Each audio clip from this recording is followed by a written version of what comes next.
What did I just watch? Hello and welcome into your Game 19 Bruins fan reaction. The Dallas Stars defeat the Bruins 1-0 in overtime. For a game that ended regulation 0-0, there's quite a bit to unpack here. So you may know by now, the Bruins defense is pretty injured. Bruins defensemen who would not play this game: Chara, McAvoy, Carlo, Moore, Kevin Miller, and Urho Vakanainen, if you want to count him, even though he's a P. Bruin. So, who would the Bruins throw out on the ice tonight with all these injuries? Connor Clifton and Torrey Krug, Jeremy Loizon and Matt Grzelcyk, and Steven Kampfer and Jakub Zboril. Jakub Zboril and Connor Clifton will be making their NHL debuts tonight versus Dallas.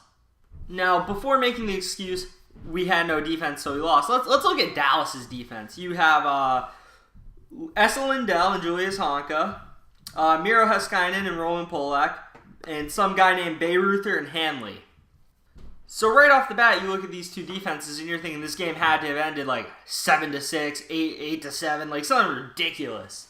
No, 0-0 after regulation with a crappy overtime goal.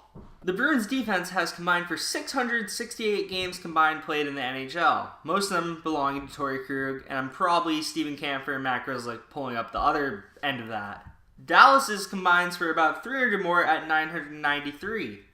703 of those 993 belong to Roman Polak. Roman Polak has played more games than all 6 of the Bruins defensemen tonight combined for their careers. Roman Polak has over 70% of those games played by Dallas defenders. So let's not use defensive injuries as an excuse tonight, because John Klingberg, Mark Mathot, Connor Carrick all could have helped the Dallas Stars defense tonight.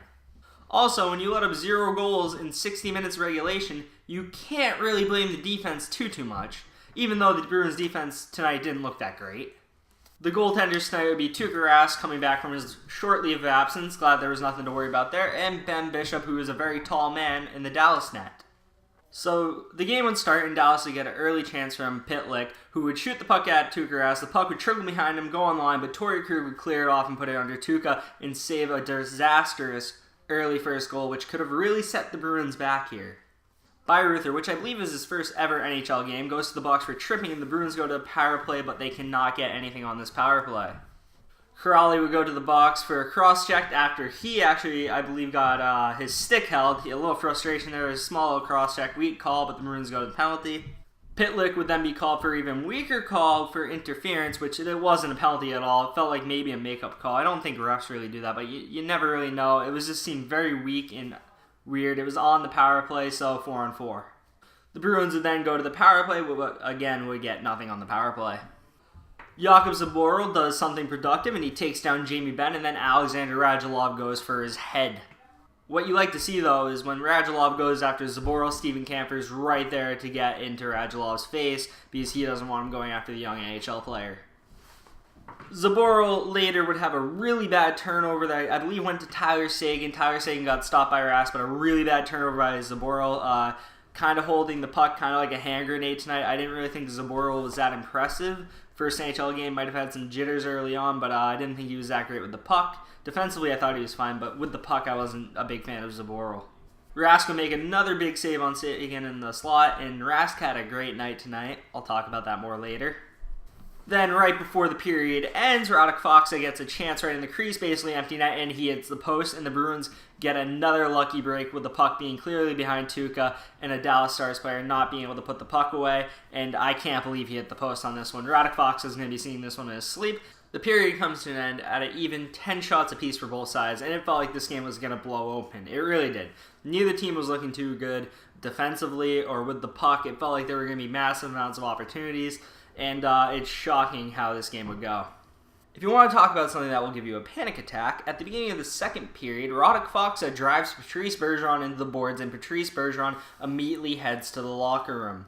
Now, we can debate whether or not Faksa should have went to the box for this or not, but nonetheless, Patrice Bergeron is in the locker room, and that is not a good sign at all. We already have like 5 to 6 defensemen injured. The last thing we need is our star center to also be injured. That would not be good. After the hit, Brad Marchand would go to Radek Faksa, jump on him and wrestle him to the ground, and both men would go to the box, but Brad Marchand would get 2 more minutes for initiating it. So we go to the penalty kill, and guess who's not out there on the penalty kill? Brad Marchand. Guess who's also not out there? Patrice Bergeron, and that is not good because they're two very good penalty killers. The Bruins survived the penalty kill nonetheless, and then bullshit happens. So, a Dallas defender has the puck behind the net, and this Dallas defender has nothing to do with what's coming up because Brad Marchand is in front of the net, just, right next to Ben Bishop. And then Ben Bishop, all of a sudden, dead legs like that and kind of flinches. And sorry about my phone dropping there, but I had to, get in the motion here because I'm being over dramatic, kind of like Ben Bishop was here, because Brad Marchand tapped him in the back of the leg, and Ben Bishop deserves an Academy Award for this acting performance. And Brad Marchand goes to the box for 2 minutes, but Brad decides to put a towel on the end of his stick and wave it like a white flag, saying he's surrendering to the refs, which guess what that means? Another 10-minute misconduct for Brad Marchand, his second in what I believe the last 2 weeks. Let me pick up my phone here. And, that's just frustrating because it's something he does in the box. Sure, it's kind of dumb by Brad to do this. Anything Brad does after he gets talked to by officials is probably dumb on his part because he should just shut up. But, it's just frustrating that something that silly and stupid gets 10 minutes, and now we're down Brad Marchand and Patrice Bergeron. The refs, man, sometimes this league can be a joke. It feels like they're targeting Marchand. I know Marchand's a dirty player and deserves some of it, but it's a little bit ridiculous. Bergeron would be seen on the bench, and relief would come over Bruins fans everywhere, and that's great to see, and we kill off the penalty. With Marchand gone 10 minutes and Bergeron playing limited minutes going forward, I noticed a line combination that had a really good line was JFK, Bjork, and DeBrus. Had a great shift, and I randomly included that because it stuck out to me as a shift that could change the pace of the game. It wouldn't. Esa Lindell would get a big-time opportunity coming down from the point, but he would miss the net, and the puck would be cleared by the shot. And Dallas did this quite frequently, where they would shoot themselves in the foot by missing the net completely and having it wrap around the boards and go out of the zone. The second period would end tied 0-0 with Dallas leading us in shots 18-17. And still, it feels like this game should bust wide open very shortly. Now, if you want to direct your attention to my board back here, which I neglect sometimes, hopefully it's written well enough so you can see this. I said Dallas was leading us in shots by 1 at the end of the second. If you take a look here, we finished with 23. Dallas finishes with 37. That is a 14-shot differential, with them already leading by 1 going into the second. So that means they led us by 13 shots in the third period. So if you ask me if we deserve to win this game, I'd say absolutely not. And I think that stat right there alone should tell you that. And the third period would start with Tuukka making a big save on Valeri Nichushkin. Connor Clifton panics like he has a grenade on his stick and throws it out of play, and we go to a 2-minute penalty kill, which we do kill off. Rask would make another big save on Jamie Benn in this penalty kill. Marchand shortly after would come back from his 10-minute misconduct, so he'd be at full strength with forwards. Good to see. Dallas again shoots himself in the foot where they should have a good 2-on-1 opportunity. Nick Ritchie and Tyler Seguin against Matt Grizzly. Nick Ritchie just needs to put it out in front of Seguin for Seguin to go get it. Nick Ritchie panics with the puck and does nothing, deer in the headlights type of deal. I guess Grizzly did enough to scare him somehow, and Ritchie kind of blows the opportunity, and that really hurt Dallas because that was a very good opportunity for them to put a point on the board. Then we get somewhat of a line scrum between the Bergeron and Faxon line, and I don't know if Fox is in... And then we get somewhat of a line scrum between the Bergeron and Faxon line. And I feel like Bergeron and Marchand going to the box is correct here. And I believe they got the right guys for Dallas too. But one thing I think that they messed up with the penalty calls here is Polak not getting an extra 2. Closed fist punching Torrey Krug. I'm sorry, that should be extra 2 at least. If not, if Marchand gets 10 for waving a freaking towel on the end of his stick, how is that not just 2? I don't get it. Everyone else is just wrestling each other, fair enough. He's literally just punching the crap out of Torrey Krug, who is a much smaller man than Polak. I know Polak doesn't like us after what we did to him in Toronto all those times, but, it's just kind of trashy to see him punching Torrey Krug. I wasn't happy about that. I was kind of pissed off and yelling at my TV at the time.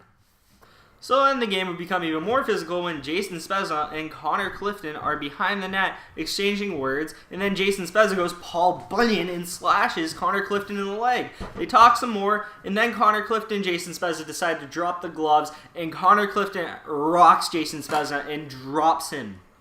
First NHL game, first career fight, first KO. Big fan of Connor Clifton right off the bat here. In a game that desperately needed a real fight, I'm glad we got somewhat of a real fight, even though Connor Clifton whooped his ass. I was happy to see it, and I was happy to see the Matawan native knock the crap out of Jason Spezza. Spezza deserved it. He deserved 2 more for that slash, and he didn't get it. Man, these freaking refs sometimes, man. DeBrusque, a little later, almost gets a goal of the year candidate when he receives a lob pass, does a little touch of the stick around a defender. He bats it out of mid-air to beat a defender to the side, shoots it but misses high over and hits the glass. No goal, still 0-0. Rask would make a huge save on Eston Lindell. And the third period would come to an end with a weird redirection chance on Ben Bishop, but nothing was going in tonight. So we go to OT, and Rask would start off with a big save on Jamie Benn, and Matt Grzelcyk would get a big block on a Jason Spezza one-timer. Rask would make another big save on Alexander Radulov in the overtime, and then the Bruins would finally get into the Dallas Stars zone. Marchand would go to hit up Pastrnak for the cross zone pass, be a little too hot to handle, and it would lead to the Dallas 2-on-1 with Matthias Janmark coming down the wing on a 2-on-1 with Dickinson on his wing. And he would take the slap shot, Janmark would. It would bounce off of Tuukka in the air. Janmark would bat it out of midair. It would go in front of the crease, and Dickinson would put it in the net. And the Dallas Stars would win the game 1-0, a minute and 34 seconds into the overtime. Considering the Providence Bruins players who had to play in the NHL tonight, I consider getting a point out of this game kind of a success. Also considering how badly the Bruins were outplayed in this game, outshot in this game, I think 1 point is fine to take away. I'm not going to be upset with that. What I am going to be upset with, though, is how they transitioned out of our own zone to try to go from defense to offense. They were not that good at it, and that's where the Bruins really struggled tonight, was getting out of their own zone. I could critique them a lot more, but for 2 of the 3 Bruins players, it was their first NHL game, and the other one, Jeremy Lauzon, played great tonight. Thought Zaboral was kind of rough on the puck. I thought Clifton showed some good signs of good NHL potential, but I think he still has some other parts of his game he needs to work on before he can become a full-timer. Not for the Bruins, because I don't think that's in the cards for him when we're fully healthy, but maybe somewhere else in the league. One thing I will say is Jeremy Lauzon makes people expendable. Maybe himself, or maybe someone currently on the roster, but it makes people expendable. I guess actually not with all the injuries we got, but if everyone was healthy, someone would be expendable. Maybe we get that top 6 winger we need. Either way, the injured Bruins defense gets by. The offense wasn't good enough tonight. It wasn't potent enough. 23 shots isn't going to cut it. Maybe you could argue they should have got a goal somewhere, but then you look at Dallas's 37 shots, and you can say they should have had a few goals tonight. One thing we need to talk about is Tuukka Rask. Tuukka Rask stops 36 of 37 shots, and the only goal he lets up is in 3-on-3 overtime, which goals in that are bound to happen, and they just happen to go against the Bruins in this one. Tuukka Rask was phenomenal, and he quiets the haters somewhat for now, because a lot of the Tuukka Rask haters will come out of the woodwork if he lets in even a goal. So Tuukka Rask and Jaroslav Halak are looking like 1A and 1B right now, and I really think that's how it's going to run for a while. And I really see it hard for one of them to extend themselves to be better than the other one, clearly in the coach's eyes. It's going to be very interesting to see how it plays out throughout the season. I don't even want to predict it, really, because it's too hard to predict. Whatever happens with it, happens. So what's next for the Bruins? The Bruins are looking at the Arizona Coyotes tonight, the day after. So they have back-to-back, so Halak will get the start against the Coyotes, and I'm pretty sure we're not getting anyone back on defense, so you're going to be looking at probably the same decor. How injured is Bergeron? We don't know. I'm pretty sure he's going to play tonight because I haven't heard otherwise, but it's going to be very interesting to see if he plays and looks hurt, because we all know Bergeron is a warrior, and it will take a lot to make him sit out, and I don't think what he experienced last night is enough to make him sit out, but weirder things have happened. Maybe he gets scratched late.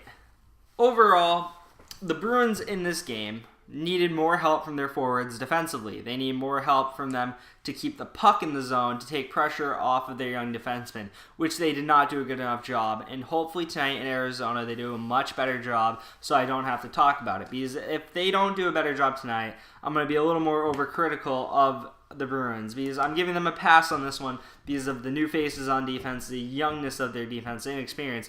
But tonight, I feel like I should expect a step forward, not a step back. Especially against a team like Arizona, which is nothing special. The shots should be more even tonight. You should probably see 3 goals at least against Arizona, minimum. And hopefully Halak plays good and we can get a W, because Arizona's a beatable team even with a poorly put together defense like the Bruins have right now. I shouldn't say poor defense, I should say inexperienced defense. That's all I have for you in this one. Hit the thumbs up button if you like the video. Comment down below. I respond to all comments. Hit the subscribe button and click the notifications. It will notify you every time I post a video. And I'll see you next time. Peace. Go Bruins.